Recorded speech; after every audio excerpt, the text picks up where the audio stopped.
नमस्कार मित्रांनो, तू ही रे माझा मितवा या मालिकेच्या आजच्या भागामध्ये आता अर्णव ईश्वरीच्या आईला घरापर्यंत घेऊन आलेला असतो.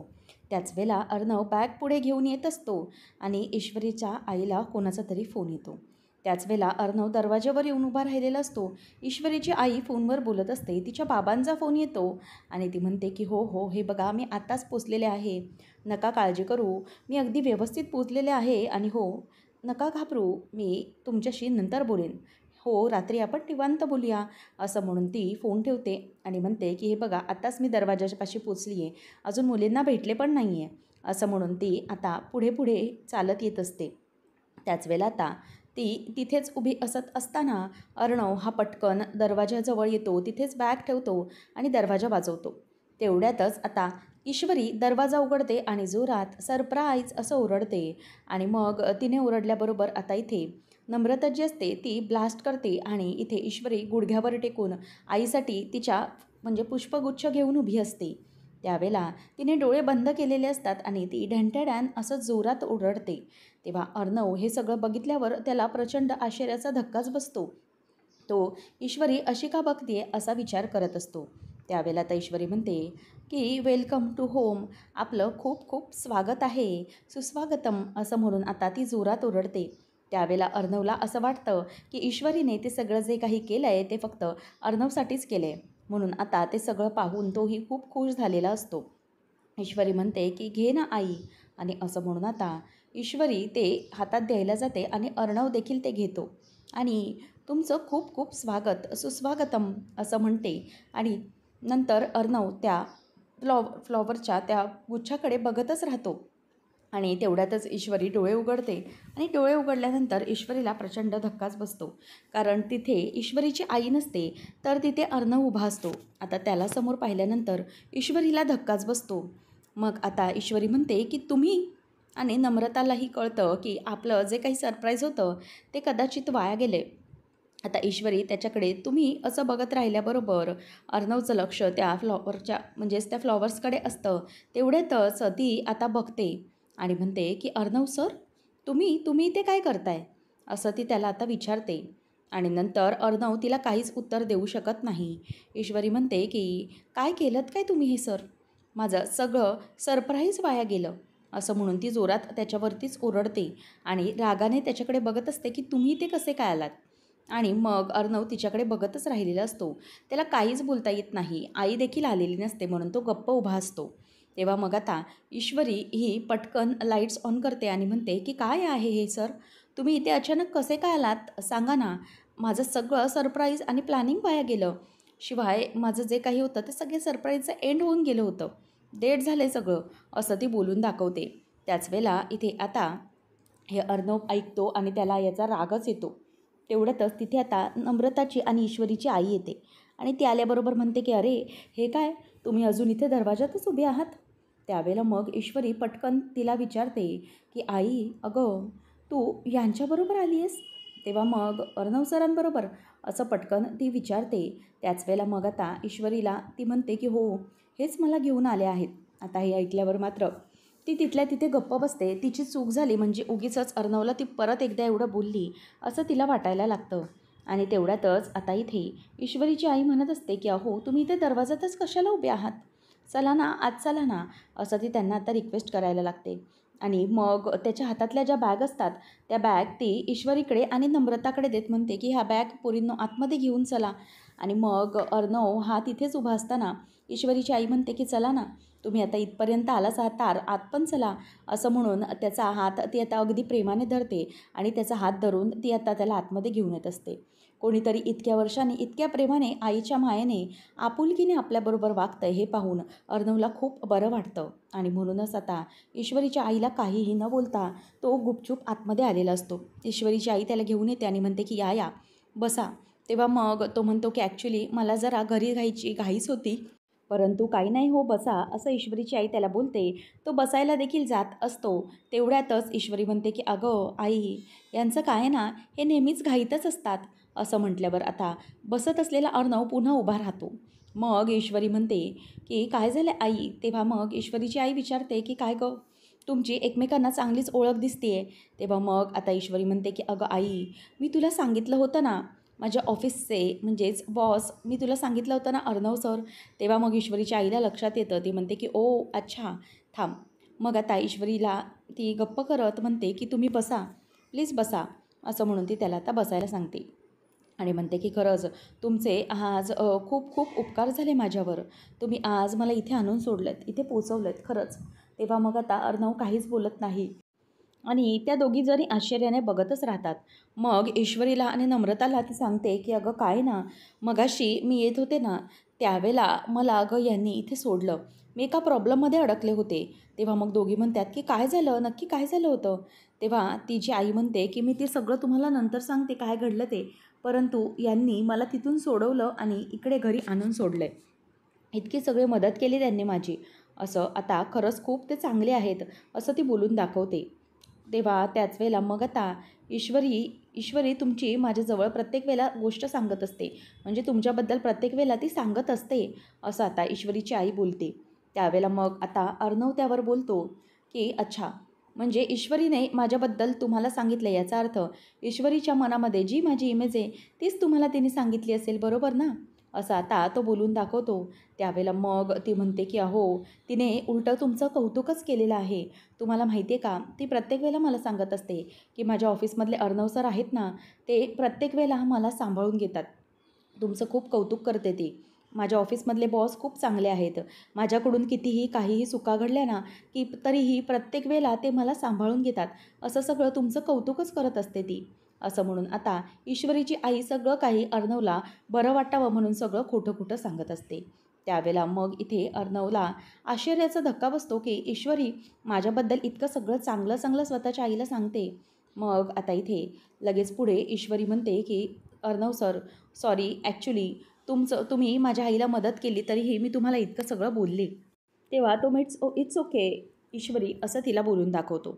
नंतर मग ईश्वरी विचारते की अगं आई, तू आम्हाला सांगितलंच नाही नेमकं काय घडलं होतं तिकडे, की अशा प्रकारे तू तिथे एवढ्या वेळ अडकलीस. तेव्हा मग आता ईश्वरीची आई सांगायला लागते की अगं काय सांगू तुला, खरंच खूप मोठ्या संकटामध्ये मी अडकले होते गं. खरंच हे आले म्हणून वाचले मी.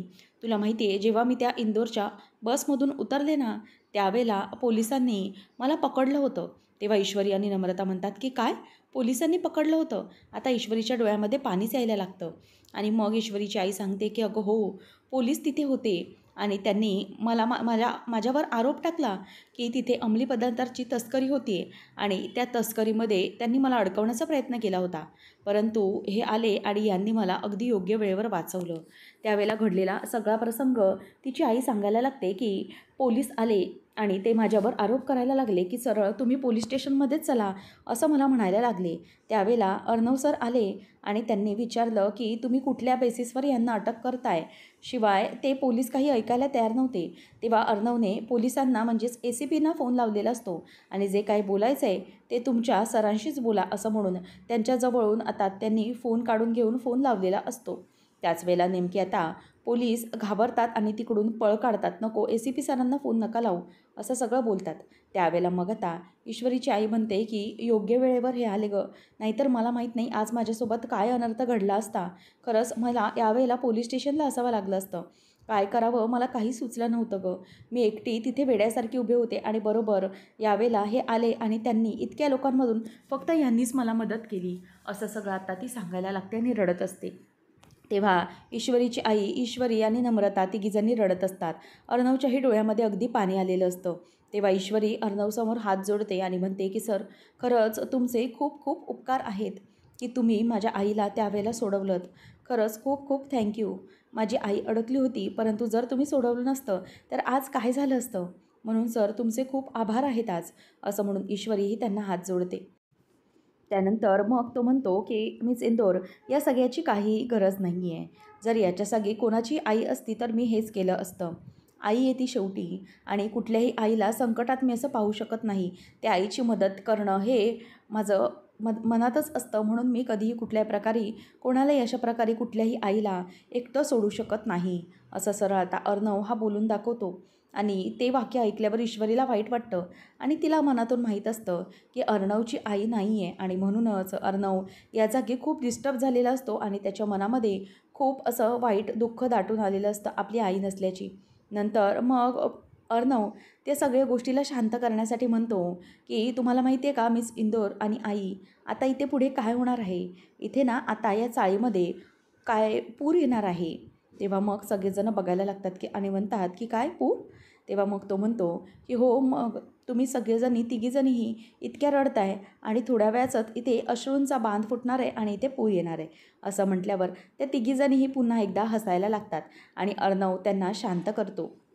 त्याच वेळेला मग आता ईश्वरीला तो म्हणतो की ऐकलं का मिस इंदोर, त्या जागी ना कोणाची आई असती तरी मी मदत केली असती, परंतु जर तिथे तू असतीस ना तर मी तुझी बिलकुल मदत केली नसती, असं तो बोलून दाखवतो. त्याच वेळेला ईश्वरी पटकन बोलते की हो काय ना सर, अर्णव सर, मी जरी अशी अडकली असते ना तरीही मी तुमची अजिबात मदत घेतली नसती. असं म्हटल्यावर आता त्या दोघांमध्ये जी काही तक्रार आहे ती ईश्वरीच्या आईला कळलेली असते.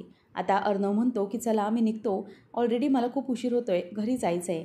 त्यावेळेला मग ती म्हणते की हो हो आता, पण थांबा 1 मिनिट, असं म्हणून आता ती ईश्वरीकडनं बॅग मागते आणि त्या मोठ्या बॅगमधली मिठाईचा जो बॉक्स असतो तो तो तो ती काढते आणि म्हणते की तुम्ही इतकी माझी मदत केली, इथपर्यंत मला सोडायला आलात, मी तुम्हाला असं खाली हात अजिबात जाऊ देणार नाही. त्यावेळेला मग आता ईश्वरीला ती पुन्हा बॅग खाली ठेवायला देते आणि म्हणते की हे घ्या, हे तुमच्या घरी घेऊन जा, आमच्या दुकानातली मिठाई आहे ती. तेव्हा मग आता अर्णव म्हणतो की अहो खरंच याची काहीच गरज नव्हती, नको ना. त्यावेळेला मग ती म्हणते की नाही, असं करून चालणार नाही, तुम्ही माझी इतकी मोठी मदत केली, मग मला थोडीशी तरी काहीतरी त्याचे आभार मानू द्यात, त्याच्यासाठी मी ही मिठाई दिलेली आहे. आणि हो, इकडची तिकडची नाही, तर ही आमच्या दुकानामधली मिठाई आहे, आमचं स्वतःचं दुकान आहे, असं म्हणून आता ते मिठाईचा बॉक्स देते. आणि त्याच वेळेला म्हणते की खरंच तुमच्याकडे बघून असं वाटतं ना की तुमच्या आईने तुमच्यावर खूप छान संस्कार केलेले आहेत. त्याच वेळेला ईश्वरी पटकन आईला आवाज देते आणि नाही, म्हणजे त्यांची आई नाही आहे असं खुणावून दाखवते. त्यावेळेला अर्णव काही तिथे थांबत नाही, तो बॉक्स घेतो आणि तिकडून निघून जातो. आणि हे ऐकल्यानंतर ईश्वरीच्या आईला मात्र खूप वाईट वाटतं. ती म्हणते की अगं, मला काय माहीत होतं इशू की त्यांची आई नाही आहे म्हणून, नाहीतर मी असं कशाला बोलले असते गं त्यांना. तेव्हा इशू म्हणते की अगं राहू देत, ठीक आहे, तुला काहीच माहीत नव्हतं ना, परंतु त्यांची आई वारली आहे म्हणून ते इतके इमोशनल झाले आणि निघून गेले. त्यावेळेला मग मात्र त्या तिघींनाही खूप वाईट वाटतं. आता तो विषय टाळल्यानंतर नम्रता म्हणते की आई, आता तू त्या अर्णव सरांचंच कौतुक करत बसणार आहेस की तुझ्या या 2 मुलींना पण जवळ घेणार आहेस? असं म्हटल्यावर आता या गं माझ्या 2 मुलींनो, असं म्हणून ती आता त्या दोघींनाही अगदी जवळ घेते, कुशीत घेते. मग दोघीजणीही हसायला लागतात. आणि त्यानंतर मग आता अर्णव हा निघून गेल्यानंतर ईश्वरी आणि नम्रता दोघीही तिला मिठी मारतात, आई आई असे प्रेमाने बोलत असतात. त्याच वेळेला तिथे जयू म्हणते की झालं, आलात का तिघीजणी, म्हणजे एकत्र चालू झाली का तुमची आता मजा मस्ती? पण मला सांगा की राकेशजी कुठे आहे? राकेशजींबरोबर आलीस ना तू? तेव्हा मग ते म्हणते की नाही अगं, ते राकेशजी ना मला भेटलेच नाहीत. मग नम्रता सांगते की अगं, अर्णव सरांनी इथे सोडलं आहे त्यांना. मग आता लगेच जयू आत्या म्हणते की अगं, मग राकेशजींना कळवलंत की नाही तुम्ही? तेव्हा आत्या म्हणते की गडबडीत राहून गेलं का? ठीक आहे, आता काय तुम्ही तिघी भेटलात म्हटल्यावर तुम्हाला कसलं ते अतंत्र राहणार आहे. मग ती म्हणते की थांबा, मी राकेशजींना फोन करून कळवून आले. त्याच वेळेला इथे आता नम्रता म्हणते की आई, अगं आमच्या दोघींसाठी काय आणलं आहेस तू?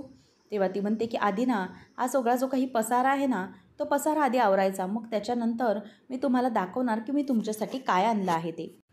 तर आता इथे त्या हो असं म्हणतात, पुन्हा आईला मिठी मारतात. आणि इथे मामाला आजी म्हणत असते की काय झालं, अंजलीचा काही फोन नाही, काही नाही, तिचं सगळं व्यवस्थित सुरू असेल ना? त्यावेळेला मग मामा म्हणतो की अगं, काळजी कशाला करतेस आई, अगं जावई बापूने तिकडे तिची सगळी सोय केलेली आहे, म्हणजे तिकडचं सगळं काही उत्तम असणार आहे, काळजी नसावी, असं आता मामा तिला सांत्वन करत बोलत असतो. त्याच वेळेला मग आता लगेच पुढे आजी म्हणते की हो, तेही खरंच आहे, सगळं अगदी व्यवस्थित होईल. तेवढ्यातच त्यांना आता त्यांचा चिंटू येताना दिसतो. आता ईश्वरीच्या आईने त्याला जे काही म्हणजेच मिठाई दिलेली असते, तो बॉक्स तो घेऊन आलेला असतो आणि मग तो आजीकडे देत म्हणतो की आजी हे घे. तेव्हा मग ती म्हणते की काय रे चिंटू, काय आहे याच्यात? म्हणून आता लगेच ती उघडून बघते आणि म्हणते की काय मिठाई? इंदोरमधून. तेव्हा मग आता लगेच मामा तो मिठाईचा पुडा घेतो आणि तो पुडा फोडून त्यातली मिठाई खायला लागतो. त्याच वेळेला आता आजी म्हणते की आज चक्क आपला अर्णव हा मिठाईचा बॉक्स घेऊन आला आहे. कधीही साधं थोडंसं न चाकणारा आपला अर्णव आज चक्क मिठाईचा बॉक्स घेऊन आला आहे. त्यावेळेला तो म्हणतो की अगं आजी, मी काही हा मिठाईचा बॉक्स आणलेला नाही आहे. अगं हा जो बॉक्स आहे ना, तो ईश्वरीच्या आईने दिलेला आहे. काय झालं आहे, ईश्वरीच्या आईला मी घरी सोडलं आहे ना, आणि त्यामुळे त्यांनी हा मिठाईचा बॉक्स मला दिला आहे. तेव्हा हे ऐकल्यानंतर लगेच आजी म्हणते की काय, तू ईश्वरीच्या आईला घरी सोडण्यासाठी गेला होतास आणि तिलाही आता कमालीचा आनंद होतो. तेव्हा मग ती म्हणते की अर्णव, म्हणजे बरं आहे हा, आपल्या ऑफिसमधली साधी पीए जिने ऑफिस सोडलं आहे, तिच्या आईला तो घरी सोडायला गेला चक्क. तेव्हा तो चिडतो आणि म्हणतो की आजी, इनफ इज इनफ. अगं तुम्ही कुठला विषय कुठे घेऊन जाताय? मला माहीत नव्हतं की ती मिस इंदोरची आई आहे. ते एका प्रॉब्लेममध्ये सापडल्या होत्या म्हणून मी त्यांची मदत केली आणि त्यांना घरी सोडवलं. बस इतकंच. त्या कुठल्या तरी संकटात होत्या आणि त्या आई आहेत म्हणूनच मी त्यांना सोडवलं, बाकी काही नाही. त्यावेळेला आता आजी म्हणते की हो अरे चिंटू, मी तुला कुठे काय बोलली आहे? खरंच तू जे काही केलंस ते चांगलंच केलं आहेस. अशी करावी मदत कोणाकोणाला, असं म्हणून आजी आता त्याला बोलते. त्यावेळेला मग तो म्हणतो की ती एक आई होती ना, आणि तिला मदतीची गरज होती. मग कुठल्याही आईला मी असं कुठल्या संकटात कसं टाकू शकतो? मी तिथे होतो म्हणून मी त्यांना तिथून सोडवलं आणि सोडवून मग मी त्यांना त्यांच्या घरी सोडवलं, बस इतकंच, बाकी काही नाही. आणि हो, माझी आई माझ्याकडे नाही आहे. त्या बोलता बोलत्या मला काय बोलून गेल्या माहिती आहे? आधी तर माझ्याशी खरंच खूप प्रेमाने वागल्या त्या. अगदी आईसारखा जीव लावला. इतक्या दिवसांनी कोणीतरी तसा जीव लावला मला. आणि नंतर मला बोलल्या की तुझ्या आईने खरंच तुझ्यावर खूप चांगले संस्कार केलेले आहेत. आता अर्णवला ज्या प्रकारे ईश्वरीची आई त्याच्याबरोबर प्रेमाने वागलेली होती ते सगळं काही आठवतं आणि ते आठवतच आता इथे अर्णव हा आजीला सगळा घडलेला प्रसंग सांगत असतो. आणि त्याने त्याच्या डोळ्यामध्ये आता पाणी आलेलं असतं आणि त्याच्या आईची म्हणजे सात्विकाची आठवण त्याला आलेली असते. त्यावेळेला तो म्हणतो की खूप प्रेमाने वागल्या माझ्याशी त्या, आणि हा मिठाईचा बॉक्स दिला म्हणून मी त्यांना नाही देखील म्हणू शकलो नाही. खरं तर खूप चांगलं वाटलं, तुझ्या आईने तुझ्यावर खूप चांगले संस्कार केलेत असं त्या मला म्हणाल्या, म्हणूनच मला अगदी भरून आलं आणि त्यांचा शब्द टाळता आला नाही मला, असं अर्णव बोलून दाखवतो. त्याच वेळेला आता अर्णव हा म्हणतो की आईची आठवण तर दरवेळेला येतेच, परंतु आज अगदी येत आहे, असं म्हणून तो तिथून निघून जातो आणि त्याच्या डोळ्यात पाणी आलेलं असतं. आता आजीला आणि मामालाही खूप वाईट वाटतं. तेव्हा मग आता आजी म्हणते की अरे अविनाश, प्रत्येक वेळेला आपल्या चिंटूला सात्विकाची आठवण येतेच, पण ज्यावेळेला ही आठवण येते दरवेळेसारखी ही आठवण नाही, ही आठवण काहीतरी वेगळीच आहे. आज चिंटूला काहीतरी वेगळंच वाटलं आणि त्याला खूप दुःख झालेलं आहे. त्यावेळेला मग आता इथे मामा म्हणतो की हो ना, तो खूप अगदी हताश झाल्यासारखा वाटतोय, असं मामा बोलतो. नंतर इथे वल्लरी ही देवघरामध्ये येते आणि अंधारामध्ये तिथे कोणी नसताना याची खात्री करून ती तिकडं सगळं शोधायला लागते आणि तिकडे टेबलखाली वगैरे सगळे पूजेच्या थाळीच्या इथे ती गोष्ट शोधायला लागते. आणि नंतर तिला एका पोथीच्या मागे ती डायरी सापडते, म्हणजेच ती जन्मपत्रिका असते ईश्वरी देसाईची. आता ईश्वरीची पत्रिका ही जेव्हा आजी घेते आणि तिथे ठेवते, तो शब्द तिला आठवतो की लवकरात लवकर गुरुजींना आपल्या चिंटूसाठी ईश्वरीची पत्रिका दाखवली पाहिजे. हे सगळं आता तिला आठवतं आणि ती म्हणते की ही पत्रिका काय? आणि मग त्या सगळ्या पत्रिकेची जे काही फोटोज आहेत ते फोटोज आता ती काढून घेते आणि फोटोज काढून घेत म्हणते की चला, माझं काम झालं. आणि पत्रिका ती तिथल्या तिथे तशीच पुन्हा ठेवून देते आणि मनातच म्हणते की ह्यांना काय वाटतं की मी यांचा डाव हा सहज शक्य होऊन देईन का? नाही. इथे ईश्वरीच्या समोर मी उभी आहे. ती ईश्वरी देसाई थर्ड क्लास सून म्हणून या घरामध्ये येणार आणि तिची जबरदस्ती मी खपवून घेणार त्या शहाणीची, तर असं अजिबात होऊ देणार नाही. त्या मुलीला या घरामध्ये मी येऊ देणार नाही आहे. आणि मग ती देवीकडे पाऊल ठेवते आणि हात जोडून म्हणते की देवी आई, तू 15 वर्षांपूर्वी जशी मला साथ दिलीस यावेळेलाही दे, तुझ्या साथीची गरज आहे मला, असं म्हणून वल्लरी आता तिकडून निघून जाते. आणि नंतर ईश्वरीची आई आणि गप्पा मारत बसलेले असतात. त्यावेळेला ईश्वरी म्हणते की आई, अगं तुला माहिती आहे का, उगीचच त्या भडकोच्यांची मदत घेतली, त्या अर्णव सरांची. आता ना त्यांचे जिंदगीभर एहसान खावे लागणार मला, म्हणजे जिंदगीभर त्यांचे एहसान मानत राहावे लागणार. त्यावेळेला ती म्हणते की अगं असं काय बोलतेस ईश्वरी तू? अगं त्यांनी हे सगळं मुद्दाम केलं आहे का? अगं त्यांनी माझी मदत केली उलट, आणि त्यांना कुठे माहीत होतं की मी तुझी आई आहे म्हणून? असं आता ईश्वरीची आई बोलते. तेवढ्यातच राकेश ईश्वरीजी अशी हाक मारत आतमध्ये येतो आणि हाक मारत मारत तो म्हणतो की ईश्वरीजी अहो काय घडलं. तेव्हा मग ईश्वरी म्हणते की अहो राकेशजी तुम्ही होतात कुठे. आई तुमची बस स्टॉपला वाट पाहत होती आणि तुम्ही कुठे गेलात. तुमचा फोन पण बंद लागत होता. तेव्हा मात्र आता तो मुद्दामच घाबरण्याचं नाटक करतो आणि डोळ्यात पाणी आणत ईश्वरीच्या आईच्या पाया पडतो आणि म्हणतो की सॉरी सॉरी काकू मला माफ करा. खरंच माझं चुकलं, मला माफ करा. तेव्हा ईश्वरीची आई म्हणते की अहो असं काय करताय तुम्ही. आधी उठा बघू. प्लीज असं काही करू नका. त्यावेळेला मग तो म्हणतो की नाही अहो खरंच माझं चुकलं. मी तिकडे त्या ठिकाणी आलो होतो. परंतु माझी कदाचित चुकामुक झाली की मी दुसऱ्या लोकेशनला गेलो. माझं मलाच काही कळलं नाही हो. परंतु मी जेव्हा पोचलो तेव्हा तिथे तुम्ही नव्हतात. खरंच मला कळत नाही आहे नेमकं काय झालं. आणि काही फोन करून कळवायचं तर त्यावेळेला तिथे रेंजही नव्हती हो माझ्या फोनला. खरंच काय कळू, माझी खूप मोठी चूक झाली. गुन्हा झाला आहे माझ्याकडून. तेव्हा ईश्वरीची आई म्हणते की अहो असं बोलू नका प्लीज. शांत व्हा तुम्ही. तुम्ही का स्वतःला त्रास करून घेताय. अहो तुम्ही हे काय मुद्दाम केलं आहे का. जाणून बुजून केलं आहे का. प्लीज तुम्ही असाच त्रास करून घेऊ नका. तो म्हणतो की नाही नाही ते काही नाही. याची मला शिक्षा मिळालीच पाहिजे. ह्याचा त्रास मला झालाच पाहिजे. बस आज ठरलं माझं की आज अन्न आणि पाण्याचा त्याग. एका अन्नाचा कणही घेणार नाही आणि पाण्याचा थेंब देखील मी आता घेणार नाही. तुम्ही मला माफ करा. त्यावेळेला ईश्वरीची आई त्याला म्हणते की अहो प्लीज तुम्ही असं काही करू नका. तुम्ही असं मुद्दाम केलं आहे का. आणि मग आता ईश्वरीची आई म्हणते की अगं यांना बोल जरा. तेव्हा ईश्वरी ही त्यांना उठवते आणि म्हणते की हे बघा सर असं काही चुकीचं नाही आहे. शांत व्हा तुम्ही. आणि अर्णव सर आले होते ना आईला सोडायला. अर्णव सरांनी सोडलं आहे आईला. त्याच्यामुळे तुम्ही नका काळजी करू. आई व्यवस्थित अगदी घरी आलेली आहे. त्यावेळेला मग आता ते म्हणतात की ते काही असू द्या. परंतु बस झालं. मी आता स्वतःला माफ करणार नाही. माझी जी शिक्षा ठरली आहे ना ती ठरली आहे. मी आज अन्नपाण्याचा पूर्ण दिवस त्याग करणार आहे असं बोलून तो दाखवतो. आणि माझ्यातून चूक तर झाली आहे. तेव्हा ईश्वरीची आई बोलते की अहो तुम्ही हे सगळं करताय ते मला त्रास होण्यासाठी करताय का. याचा मला त्रास झाला पाहिजे असं वाटतंय का तुम्हाला. तेव्हा तो म्हणतो की नाही नाही काकू असं काही नाही आहे माझ्या मनात. परंतु मी चुकलो आहे ना. तेव्हा तो म्हणतो की ठीक आहे. तुम्हाला जर असं वाटत असेल तर ठीक आहे. मी वाटलंच तर अन्न घेणार नाही. परंतु फक्त मी ज्यूस पिईन.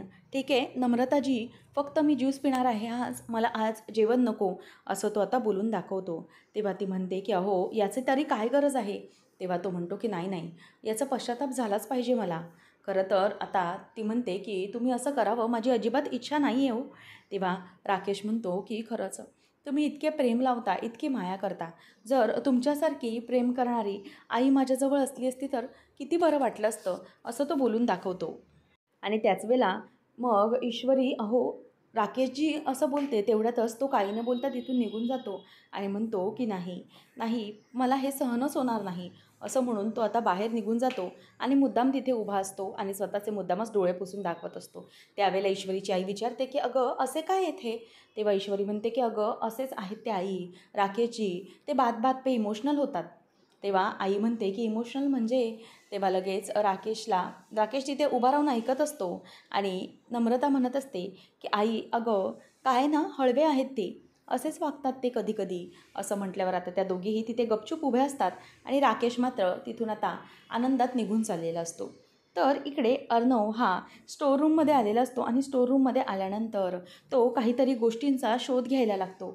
आणि शोध घेत असताना तिथे खूप धूळ असते आणि त्याला थोडासा त्या धूळचा त्रासही होत असतो आणि खोकल्यासारखं होत असतं. म्हणून आता तो तिथे खोकत असतो.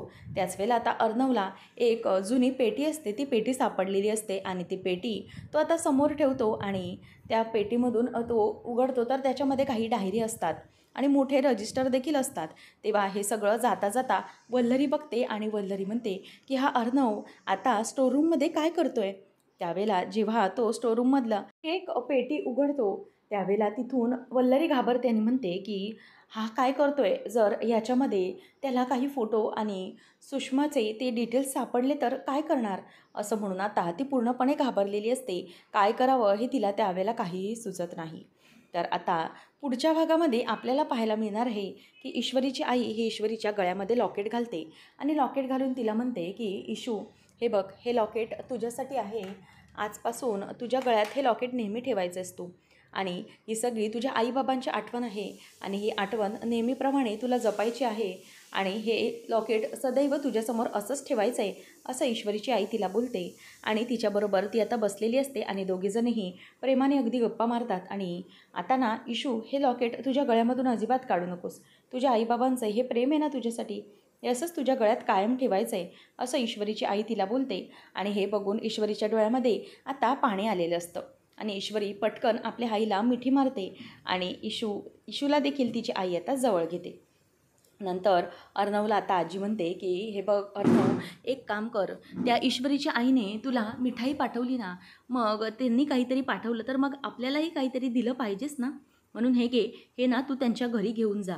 असं म्हणून आता मामा देखील म्हणत असतो की हो, अगदी बरोबर आहे, त्यांनी आपल्याला काही पाठवलं तर मग असं खाली रिकामे हात आपण त्यांच्याकडे जायचं नसतं, आपणही त्यांना काहीतरी द्यायचं.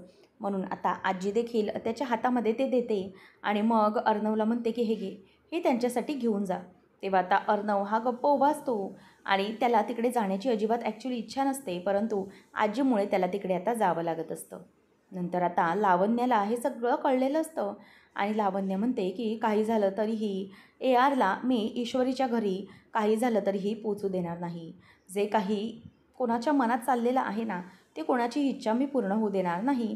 ARला तिकडे मी त्या मिडल क्लास ईश्वरीच्या घरामध्ये अजिबात जाऊ देणार नाही, असं लावण्याने ठरवलेलं असतं. आता पुढे नेमकं काय घडणार, अर्णव ईश्वरीच्या घरी पुन्हा जाऊ शकेल का, हे पाहणं अगदी रंजकतेचं ठरणार आहे. अशाच मालिकांच्या अपडेटसाठी आजच आपल्या चॅनलला सबस्क्राईब नक्कीच करा. धन्यवाद.